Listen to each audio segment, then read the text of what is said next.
Hey there, it's Michael, and I just want to go through the process for how do we handle a vacate, or how do we prepare for a vacate when we've just received notice to vacate from the tenant. So it's maybe a 28-day notice, and we've received that today. What do we do, and what are the steps that we put in place? So first thing we're looking for is if we come into our Trello board, we're going to come up to the search bar, and let's just put in, say, vacate procedure.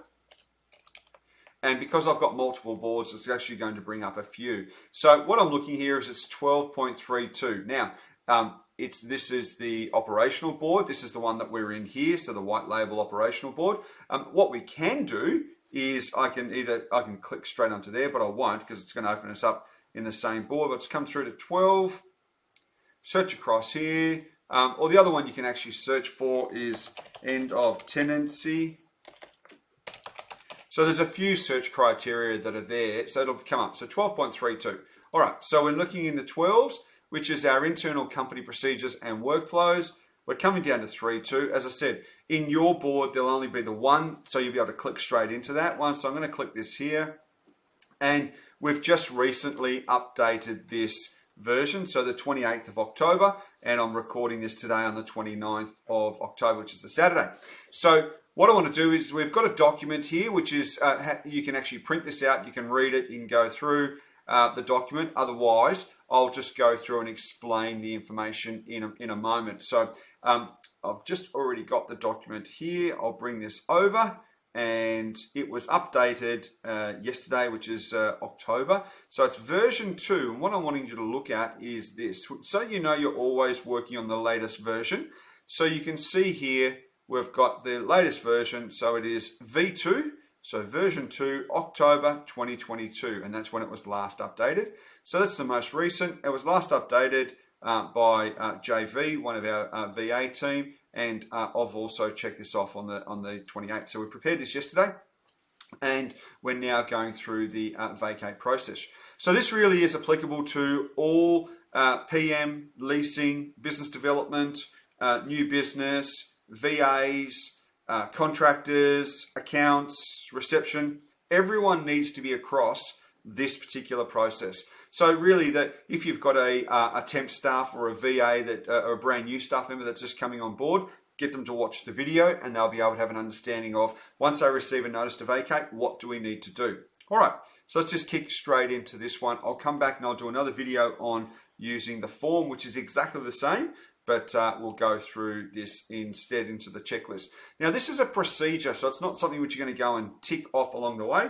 Once you know how to do the task, then you should be able to then just use this as more of a reference point. Okay, the objective of the procedure is to clearly outline what the process is for a property manager and leasing consultant once the renter comes to the end of their tenancy or their rental agreement and has provided the office a written notice to vacate.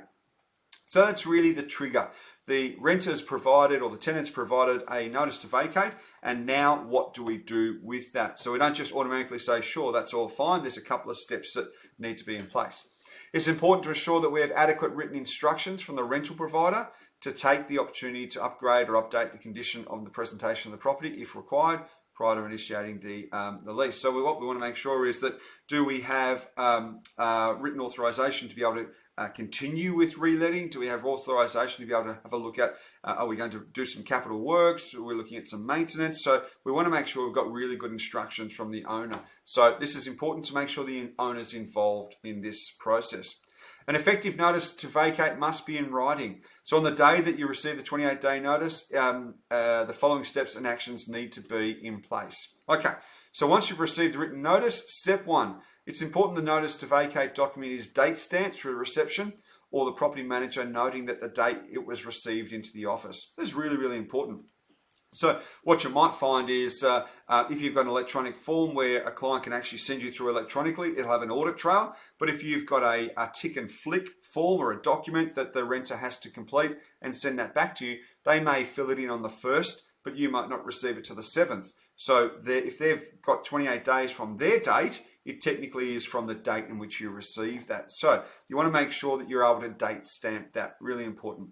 First, Review the renter's rental agreement dates to ensure that they're entitled to provide the amount of notice that they are. So don't just assume that the renter knows that they've got to give 28 days notice.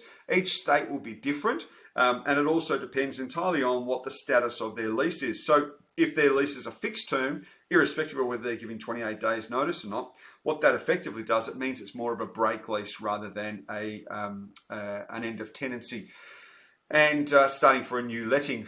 So what you need to do is go and have a look at their lease and say, yes, you've actually given the right amount of notice. Now, 28 days is the minimum amount.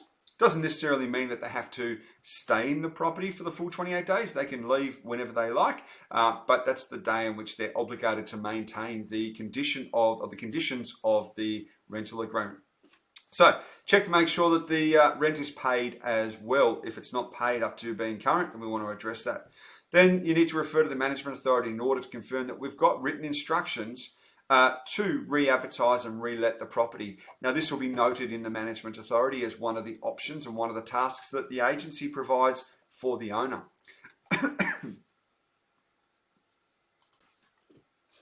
Excuse me. There'll be a section on the front of the management authority that says what the agency's management authority entitles them to do, and one of those will be to release to new renter. Okay, so you need to check and make sure you've got a valid and enforceable authority. So our authority to act on behalf of the rental provider. This is an opportunity to review the compliance documents that we have for the rental provider in their file and ensure that we've got current and valid exclusive management and leasing authority in place. If the current authority is older than 5 years, then it might be worth having a look at if it's simply just a 5-year-old authority, it might be worth updating that. Or if the fee schedule or the level of service is not the same on the one that you have, that we're currently, or the one that's in the office, that we're currently providing to new owners, then it might be worth updating as well. Particularly since the introduction of the new Residential Tenancies Act, there's been a number of changes to the Act of when you can charge for particular fees, and the one that comes to mind is the renter transfer fee. So a lot of older authorities won't have that in their fee schedule. Really important to incorporate that into your owner's fee schedule so that it can be then added into a lease. You can't add it into a lease unless the owner is the one that's actually paying for it. That's another video altogether. Okay, if the current authority is not completed correctly or has been not been signed by all parties, then a new authority must be prepared and sent.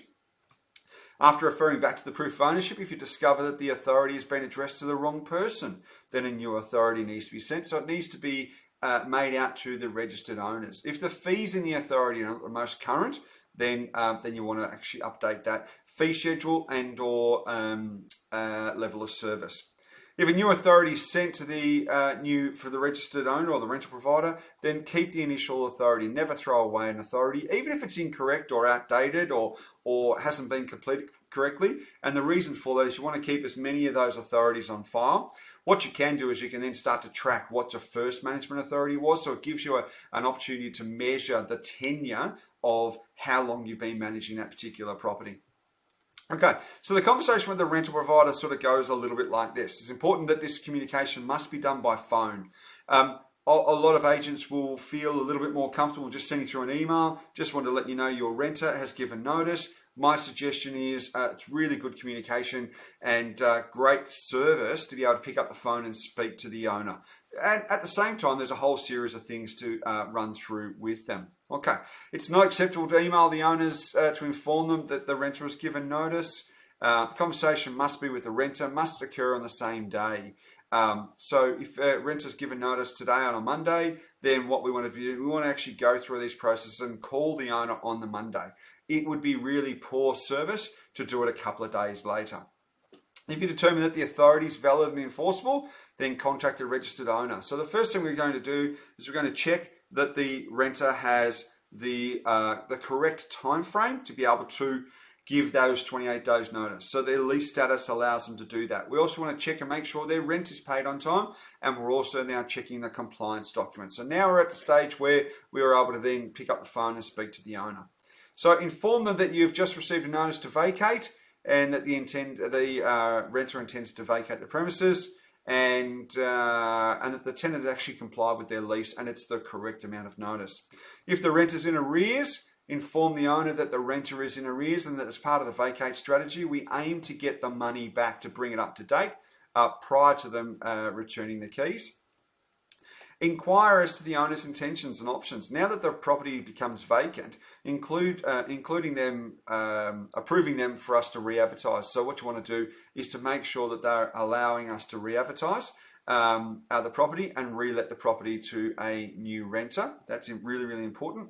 Ask the question to the owner's intentions over the next 12 months to see whether they're looking to sell. And if they are at any stage looking to sell, my suggestion is you do this anyway as part of the service that you're providing, is we get a market assessment. Now, if the owner's not looking to sell, call it a market assessment. If the owner is looking to sell, it'll be a sales appraisal.